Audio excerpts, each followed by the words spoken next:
ನಂಬಿದೆ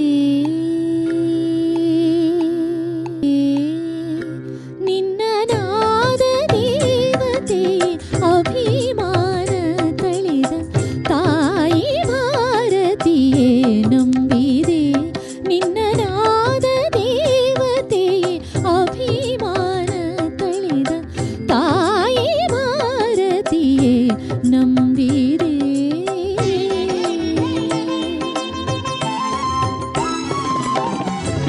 ನೆಲೆಯಾದ ಒಂದೇ ಓಂಕಾರದೇ ಆ ಆ ಆ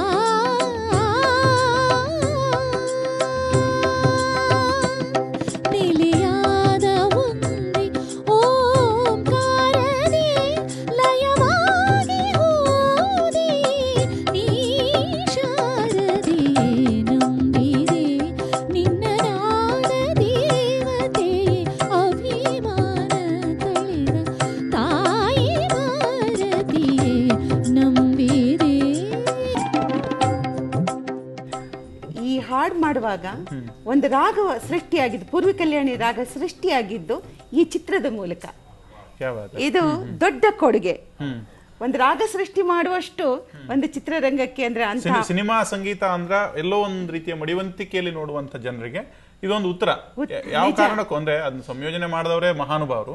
ಅದರ ಜೊತೆಗೆ ಆ ಹಾಡು ಮೂಡಿ ಬಂದಿರುವ ರೀತಿ ಕೂಡ ಯಾವುದೇ ರೀತಿಯಾದಂತಹ ಆಧ್ಯಾತ್ಮಿಕವಾಗಿ ಉದ್ದೀಪಿಸಬಲ್ಲಂತಹ ಗೀತೆಯಾಗಿ ಉಳಿದುಕೊಳ್ಳುತ್ತೆ. ಈ ಸಿನಿಮಾ ಸಂಧ್ಯಾರಾಗ ಕೂಡ ಸಂಧ್ಯಾರಾಗ ದಿಗ್ಗಜರ ಒಂಥರ ಅದು ಸಮ್ಮಿಲನ. ಅದು ನನಗೆ ಈಗಲೂ ನೆನಪಿದೆ. ರಾಜ್ಕುಮಾರ್ ಅವರು, ಉದಯಕುಮಾರ್ ಮತ್ತು ಭಾರತಿ ಏನು ದಿನನ ಬಂದಿರುವೆ ಬಾಗಿಲೊಳು ನಿಂದಿರುವೆ, ಆ ಹಾಡು ಕೂಡ ನಾವು ಮರೀಲಿಕ್ಕೆ ಸಾಧ್ಯವಿಲ್ಲ. ಎಂಥ ಪೇರದು. ಈ ಸಂಧ್ಯಾರಾಗವನ್ನ ಸಿನಿಮಾ ನಾವು ಅವತ್ತು ನೋಡಿದ್ದು, ಇವತ್ತಿಗೂ ನನಗೆ ಒಂದು ಫ್ರೇಮು ಮಿಸ್ ಆಗಿಲ್ಲ. ಅಂದ್ರೆ ಅಂತ ಇಂಪ್ಯಾಕ್ಟ್ ಅದು. ಅಭಿನಯ ಇರ್ಬೋದು, ಭಕ್ತಿ ಅಂದ್ರೆ ಏನು ಅಥವಾ ಶ್ರದ್ಧೆ ಅಂದ್ರೆ ಏನು, ಆ ಭಾವಭಕ್ತಿಗಳನ್ನ ಪ್ರತಿನಿಧಿಸುವಂತಹ ಒಂದು ಹಾಡು. ಮತ್ತು ಬಾಲಮುರಳಿ ಕೃಷ್ಣ ಅವರನ್ನ ದುಡಿಸ್ಕೊಂಡಿದೆಲ್ಲ ನಮ್ಮ ಉದ್ಯಮ. ಅದನ್ನ ನಾನು ನಿಜವಾಗ್ಲೂ ಉದ್ಯಮಕ್ಕೆ ಅವರ ಆಗಮನ ನಮ್ಮ ಈ ಉದ್ಯಮಕ್ಕೆ ಅದು ಗೌರವ. ಸೊ ಅಂತ ಹಾಡಿದು. ಸ್ವಲ್ಪ ಮುಂದಕ್ಕೆ ಬಂದ್ರೆ 70ರ ದಶಕ, ದೊಡ್ಡ ದೊಡ್ಡ ತಾರೆಗಳೆಲ್ಲ ಒಂದು ಸಿನಿಮಾದಲ್ಲಿ ಬರ್ತಾರೆ. ಪುಟ್ಟಣ್ಣ ಅವರ ಅನುಪಮ ಸೃಷ್ಟಿ ನಾಗರಹಾವು. ವಾವ್ ಬಾರೆ. ಆ ಹಾಡು ಬಗ್ಗೆ ನನಗೆ ಬಾರೆ ಬಾರೆ 2-3 ಕಾರಣಗಳಿಂದ ತುಂಬಾ ಇಷ್ಟ. ಅದು ಹೈ ಸ್ಪೀಡಲ್ಲಿ ಮಾಡಿರ್ತಕ್ಕಂಥ ಹಾಡು. ಅದರಲ್ಲಿ ಐ ಥಿಂಕ್ ನನಗೆ ತಿಳಿದ ಮಟ್ಟಿಗೆ ಒಟ್ಟು ಒಂದು 19 ಫ್ರೇಮ್ ಅಷ್ಟೇ ಇದೆ. ಅದರಲ್ಲಿ 17 ಫ್ರೇಮ್ ನಾರ್ಮಲ್ ಇದೆ, 5 ಫ್ರೇಮ್ ಮಾತ್ರ ಹೈ ಸ್ಪೀಡಲ್ಲಿ ಬರುತ್ತೆ.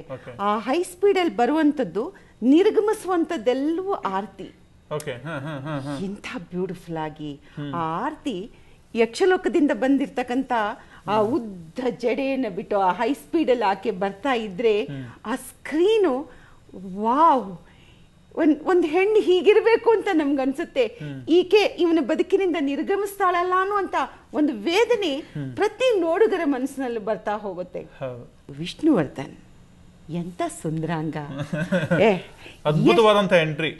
ಮುಂದಿನ ಒಂದು ಸುಮಾರು ಅರ್ಧ ಶತಮಾನಗಳ ಕಾಲ ಚಿತ್ರರಂಗವನ್ನು ಆಳ್ಲಿಕ್ಕೆ ಭದ್ರ ಬುನಾದಿಯನ್ನು ಹಾಕೊಟ್ಟಿರೋದು ಪುಟ್ಟಣ ಕಣಗಾಲ್. ಪುಟ್ಟಣ ಕಣಗಾಲ್ರವರ ಚಿತ್ರಕ್ಕೆ ಒಂದು ರೀತಿಯಾದಂಥ ಒಂದು ಪುಟ್ಟಣ ಕಣಗಾಲ್ರವ್ರ ಸಿನಿಮಾ ಅಂದರೆ ಪ್ರೇಕ್ಷಕನೇ ಹೇಳ್ತಾನೆ. ಯಾವುದೇ ಕಾರಣಕ್ಕೂ ಪುಟ್ಟಣ ಕಣಗಾಲ್ರವರ ಪ್ರಾರಂಭ ಮತ್ತು ಮಧ್ಯಂತರ ಮತ್ತು ಎಂಡು, ಈ ಮೂರನ್ನು ಮಾತ್ರ ಯಾರು ಮಿಸ್ ಮಾಡ್ಕೋಬಾರ್ದು ಅಂತ. ಹಾಡು ಅಂತಂದರೆ ಪುಟ್ಟಣ ಚಿತ್ರ ಅಂದರೆ ಈ ಜನ ಏನೋ ಒಂದು ನಿರೀಕ್ಷೆ ಇಟ್ಕೊಂಡಿರ್ತಾನೆ. ಅದ್ಭುತವಾದ ಹಾಡುಗಳನ್ನು ನೀಡ್ತಾರೆ, ಒಳ್ಳೆ ಸಾಹಿತ್ಯ ಇರುತ್ತೆ, ಒಳ್ಳೆ ಸಂಗೀತ ರಚನೆ ಮಾಡಿರ್ತಾರೆ. ಈ ಸಿನಿಮಾ ಹಾಡಿನ ಮುಖಾಂತರ ನೀವು ಯೋಚನೆ ಮಾಡಿ, ಗೆಜ್ಜೆ ಪೂಜೆಯಲ್ಲಿ ಅವರ ಹಾಡುಗಳು, ಶರಪಂಜರದ ಹಾಡುಗಳು, ಅವ್ರ ಮಾನಸ ಸರೋವರದ ಹಾಡುಗಳು, ಯಾವ ಹಾಡುಗಳನ್ನು ಬಿಡೋದು. ನಾನು ಒಂದು ಹಾಡಲ್ಲ, ಮೂಡಲ ಮನೆಯ ಹಾಡು, ಗೆಜ್ಜೆ ಪೂಜೆ, ಅವರ ಮೊದಲ ಚಿತ್ರದಿಂದ ಹಿಡಿದು ಅವರ ಕೊನೆಯ ಚಿತ್ರದವರೆಗೂ ಪ್ರತಿ ಚಿತ್ರಗಳಲ್ಲೂ ಕೂಡ ಅದ್ಭುತವಾದ ಹಾಡುಗಳನ್ನ ನೀಡಿದ್ರು. ಬಾರೆ ಬಾರೆ ಅದೊಂದು ಹಾಡನ್ನ ಬಾರೆ ಬಾರೆ ಅದು ನಿಜವಾಗ್ಲೂ ಬರಬೇಕಾಗಿರ್ತಕ್ಕಂಥ ಹಾಡು. ಬಾರೆ ಬಾರೆ ಚಂದದ ಚೆಲುವಿನ ತಾರೆ, ಬಾರೆ ಬಾರೆ ಒಲವಿನ ಚಿಲುಮೆಯ ಧಾರೆ.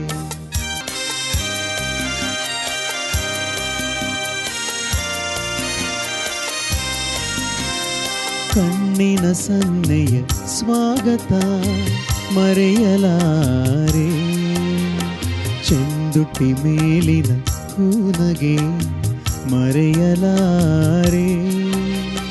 ಕಣ್ಣಿನ ಸನ್ನೆಯ ಸ್ವಾಗತ ಮರೆಯಲಾರೆ, ಚೆಂದುಟಿ ಮೇಲಿನ ಹೂನಗೆ ಮರೆಯಲಾರೆ.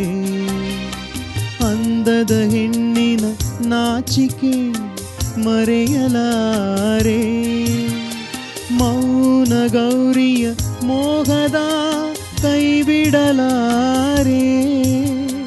ಬಾರೆ ಬಾರೆ ಚಂದದ ಚೆಲುವಿನ ತಾರೆ, ಒಲವಿನ ಚಿಲುಮೆಯ ಧಾರೆ.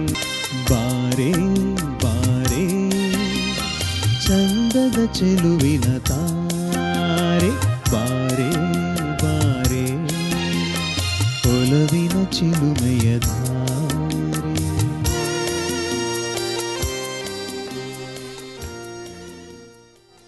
ನೋಡಿ ಎಂತ ಖುಷಿಯಾಗತ್ತೆ. ಆಮೇಲೆ ಆ ಕಾಲದಲ್ಲಿ ಕಾಲೇಜ್ ಹುಡುಗರಿಗೆ ತುಂಬಾ ಈಸಿ ಆಗಿತ್ತು ಹುಡುಗಿರನ್ನ ಕರೆಯೋದಕ್ಕೆ. ಈ ಸಾಲನ್ನ ಬಳಸ್ಕೊಂಡು ಬಾರೆ ಬಾರೆ ಅಂತ ಯಾರು ಕಂಪ್ಲೇಂಟ್ ಮಾಡೋಂಗಿಲ್ಲ, ನಾನು ಬಾರೆ ಬಾರೆ ಹಾಡಿದ್ದು ಅಂತ ಹೇಳ್ಬೋದು. ಚೇಟ್ಸ್ ಹೋದಾಗ್ಲಿ ಹೌದು, ಸ್ಕೂಲ್ ಮಕ್ಕಳಿಂದ ಹಿಡಿದು ಕಾಲೇಜ್ ಮಕ್ಕಳವರೆಗೂ ದಾರಿಲೆಲ್ಲ ಬಾರೆ. ಹಾಡುಗಳು ಉಂಟು ಮಾಡುವಂತಹ ಪರಿಣಾಮವೇ ಅದು. ಕಲರ್ ಚಿತ್ರಕ್ಕೂ ಕೂಡ ನಿಮ್ಗೆ ಆ ಥರದ್ದೊಂದು ನೀವು ಫೋಟೋಗ್ರಫಿ ಕೊಡ್ಲಿಕ್ಕಾಗಲ್ಲ. ಮೂಡಲ ಮನೆ